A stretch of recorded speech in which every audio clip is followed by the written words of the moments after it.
亲爱的朋友，搜词风云是专注于分析和讨论那些引起台湾大部分网民关注的关键词和事件，从科技新闻到娱乐八卦，从社会事件到经济动态，无所不包。加入我们的频道，让我们一起探索这些话题背后的故事，洞察时代脉搏。我们的视频分为5段，分别为排名前5的台湾热搜词。你可以在进度条上看到段落标签。感谢你们一直以来的支持和鼓励。如果你喜欢我们的频道，请点赞支持，谢谢观看。Hot Search 1。麻疹病毒最近成为全球媒体关注的焦点，并且迅速登上热搜榜。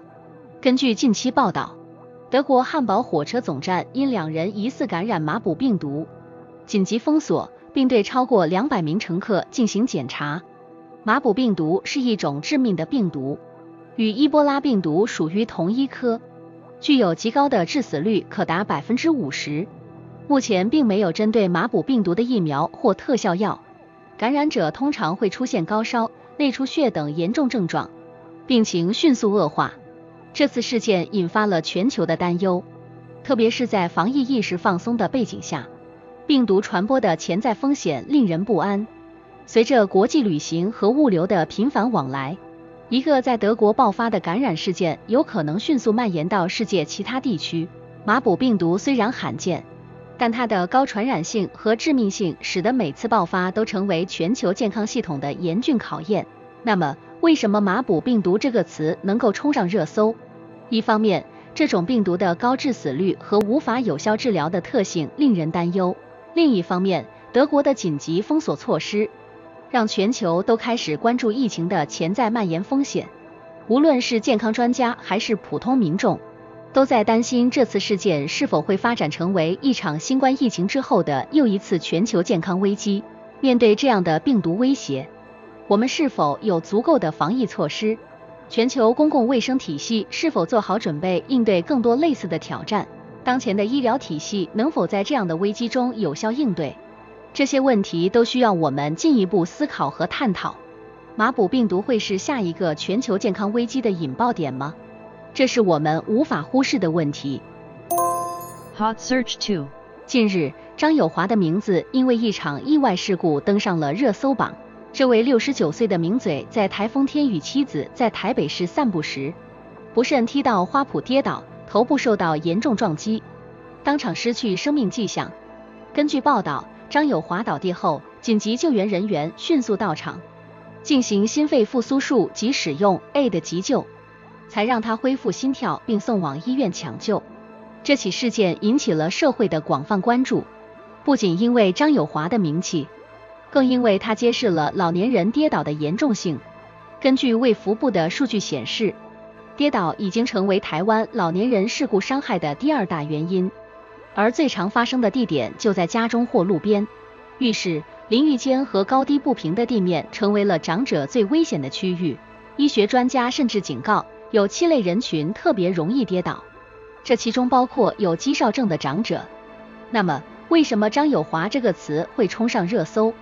除了这场意外的惊险，更多的人也开始反思老年人健康和安全问题。随着社会老龄化加剧，越来越多的家庭开始关注如何为老年人提供更安全的居住环境。张友华的事件是否能够唤醒我们对长者照护的重视？我们是否应该加强对老年人跌倒的预防措施，避免类似的事故发生？最终，我们不得不问，在现代社会中，我们该如何更好地照顾老年人，确保他们的健康与安全？这次事件是否会促使我们重新思考老年人的生活环境和健康管理问题？这些都是我们应该深思的问题。Hot Search 3。近日，基隆市议员宋伟立的名字因刊灾照风波登上了热搜。事情的起因是他在社交媒体上发布了一张刊灾照片，然而这张照片很快被眼尖的网友指出有 P 图痕迹。宋伟立随即删除该贴文，并坦承照片确实有进行修改，但他强调这张照片只是为了提醒民众灾情，并非他所谓的刊灾照。此事件迅速在网络上引发热烈讨论。宋伟立的照片并不是普通的照片修改，而是他的形象被放置在严重淹水的背景上，让人误以为他亲身在勘灾现场。随着争议发酵，许多人开始质疑公共人物是否应该更真实地呈现自己，特别是在面对重大公共事件时。宋伟丽的行为引发了舆论两极的反应，有人认为这是一种无害的提醒手段，而另一些人则认为这种行为损害了公信力，甚至要求他公开道歉。那么，为什么宋伟丽会成为热搜焦点？除了事件本身的戏剧性，这次事件也让人们反思公共人物在社交媒体上应该如何自我表达。随着社交媒体影响力的增加，P 图和美化行为变得越来越普遍，但这也让真实性成为了热议的话题。宋伟丽的事件让我们看到了社会对公共人物的期望是否过于强烈，而在这个追求完美形象的社会里，是否应该给予公共人物更多的真实展现空间？最终，我们应该思考，在社群媒体主导的时代，公共人物是否应该承担更大的诚实责任？P 图行为是否影响了公众对他们的信任？这场风波让我们对于真实与虚假之间的界限有了更深刻的讨论。你会如何看待这个问题呢？ Hot Search 4.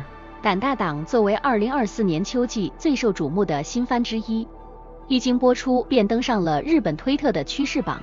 这部由 Science Saru 制作的动画，不仅忠实还原了原作漫画的经典分镜，更以其独特的魔性片头迅速引起了广泛关注。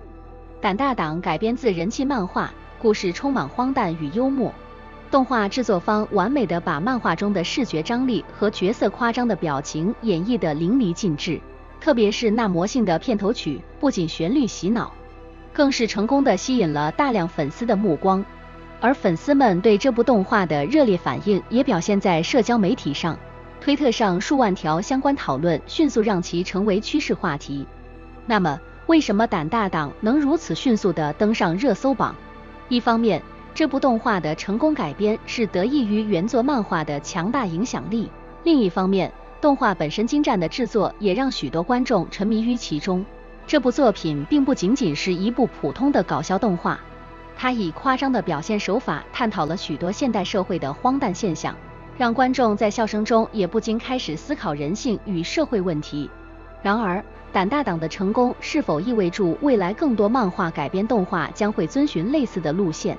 随着漫画与动画的界限越来越模糊，这种高度还原的制作是否会成为行业的新标准？你认为胆大党是否能在全球引起更多共鸣，成为漫画改编动画中的经典？这值得我们期待与思考。 Hot Search 5. 依依这个名字近期频频出现在新闻和社交媒体上，特别是她与前夫史丹利的婚姻故事引发了许多讨论。两人经历了10年的婚姻，却最终以离婚收场。而随着时间的推移，两人之间的争执并没有停止，反而因为财务和家庭问题再次成为大众焦点。最让人感到惊讶的是，史丹利在节目中公开爆料，他曾多次尝试与依依亲密，每3天1次，但却常常被拒绝。这样的亲密问题不仅成为了两人婚姻中的矛盾点，也让人们开始思考，婚姻中两个人的需求应该如何得到满足。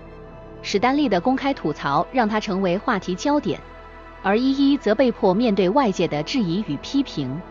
这次的风波不仅仅是两人之间的私人问题，还涉及到婚姻中如何平衡彼此的需求和期待。依依在节目中提到，她经常面临外界的压力和批评，尤其是被质疑为公主病，而她则强调自己从未向夫家索取过财物，甚至名牌包都是自己拒绝的。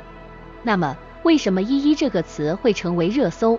一方面，这段婚姻故事涉及到了现代家庭中的亲密关系与财务纠纷；另一方面，这样的公开爆料是否真的能解决问题，或是反而让问题更加复杂？这让我们反思，在婚姻中，两个人如何面对彼此的需求与压力，亲密关系的要求是否应该公开讨论？这些问题值得我们进一步探讨。你认为夫妻间的私人问题应该被公开讨论吗？这样的行为又是否有助于解决问题？